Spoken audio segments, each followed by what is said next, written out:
Welcome to the Real News Network. I'm Jessel Noor in Baltimore. And what's being hailed as a historic move by opponents of the so-called war on drugs, Attorney General Eric Holder recently informed the governors of Colorado and Washington that the Department of Justice would let those states' marijuana laws go into effect and allow them to independently implement the ballot initiatives that legalized pot for recreational use in those states. Now joining us to discuss this is Neil Franklin. Neil Franklin was a police officer in Maryland for 33 years. He's now the executive director of Law Enforcement Against Prohibition. He was part of an anti-narcotics task force for the Maryland State Police, responding to the events that led up to his friends in law enforcement getting killed while enforcing drug laws. He became an advocate for changes in U.S. drug policy. Thank you so much for joining us. Thanks for having me, Jess. So, Neil, can you outline your thoughts and your response to this historic move that the Department of Justice will not go after Colorado and Washington for legalizing pot for recreational use? First of all, my response is a great first step. This is something that has to be done. I think one of the key things here is that the voters of both Washington and Colorado, this is what they wanted. Back in November, they voted for this, so this is what they wanted. Now, the Department of Justice, in a way, is honoring that. He's, when I say he, Eric Holder has communicated with the governors of both states, pretty much outlining 8 areas of enforcement that the federal government is going to pay attention to with their limited resources.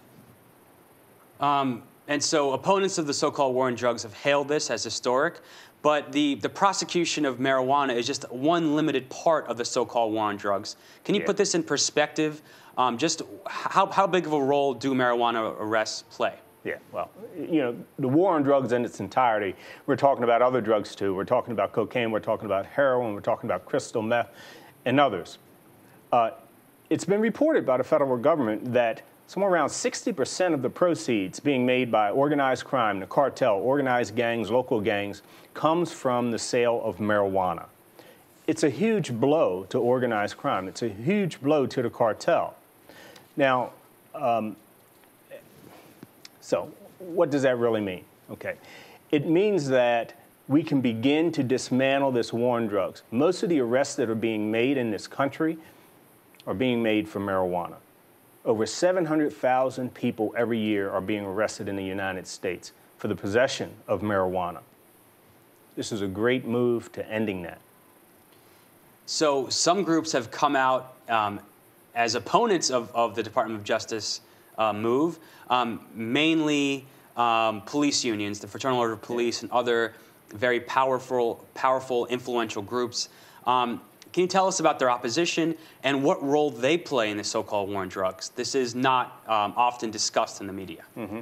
Well, most of the groups who are coming out opposing this move are either police leaders, like the International Chiefs of Police, the Sheriff's Association, and unions such as the Narcotics Officers Association, and so on.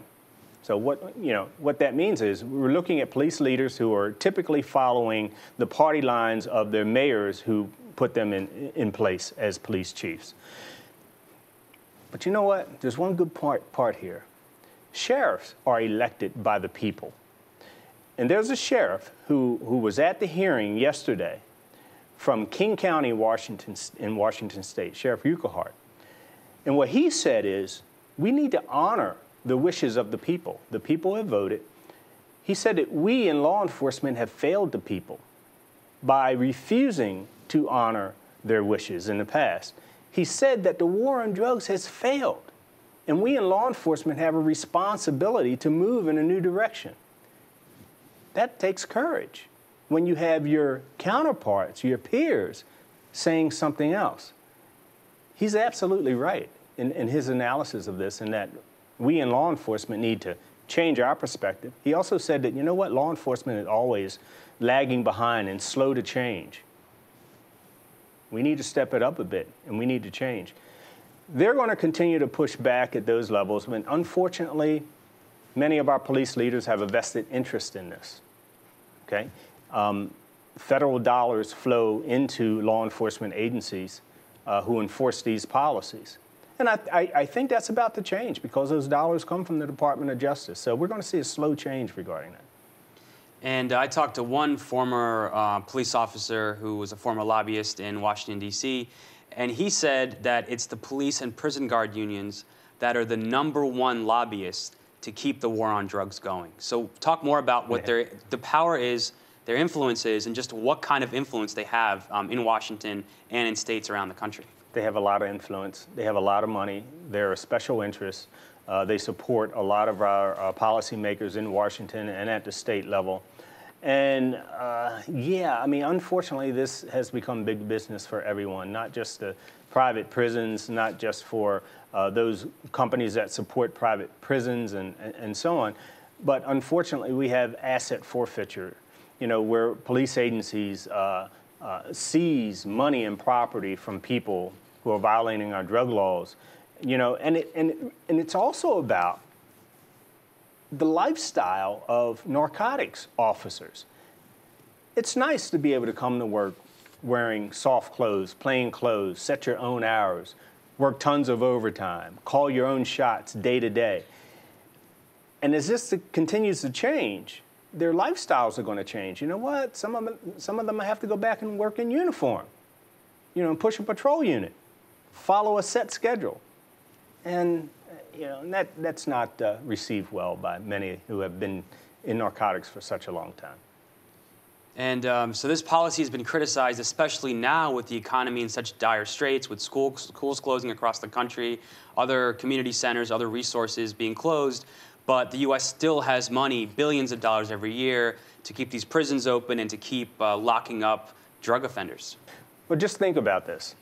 Currently, we're spending over $50 billion across this nation every year on enforcing our drug policies. So that's from arrest all the way through parole and probation. Now imagine this. If we can now begin to divert some of those dollars into community centers, into recreational centers. For instance, right here in Baltimore, we closed a couple years ago 18 PAL centers. 18 centers where kids were going after school, you know, and doing homework and interacting with police, staying off the street corners. We closed 18 of them. Now imagine if we can reopen those and more, giving these kids something to do, keeping them off the street corners. And when you think about it, at the end of the day, you know, if we continue to move forward with shutting down the war on drugs, you know what? Many of these kids won't have a reason to be on the street corners peddling drugs. This is a great beginning for them. So finally, so far, just 2 states have legalized the recreational use of marijuana. Do you think this move by the federal government will open the floodgates, essentially, and encourage other states to take similar measures? Yeah, it's going to create great opportunity. One example, actually 2, side by side. Maryland and Pennsylvania, we had policymakers from both states a few months ago introduce legislation to legalize, tax and regulate marijuana here in both states. There were a number of policymakers that were reluctant to move forward or even to support it, even though they know that we have to go this way. They were reluctant because the federal government was not behind it in any way, that it was still illegal federally to make this move. Now it kind of removes that weight from their shoulders and they relax a little bit more. And I think you're going to see more state policymakers come out in support of similar policies like in Washington and Colorado. And let me tell you another reason why this is so significant. Other countries are looking at Washington and Colorado. That Uruguay recently, the legislators in Uruguay recently moved to legalize marijuana in that country, not a state, a country in Central America. That is critical. You're going to see more of this because now that the United States is beginning to make some change, so will other countries that have been wanting to do this for so long. Neil Franklin, thank you so much for joining us. Thanks for having me. And thank you for joining us on the Real News Network.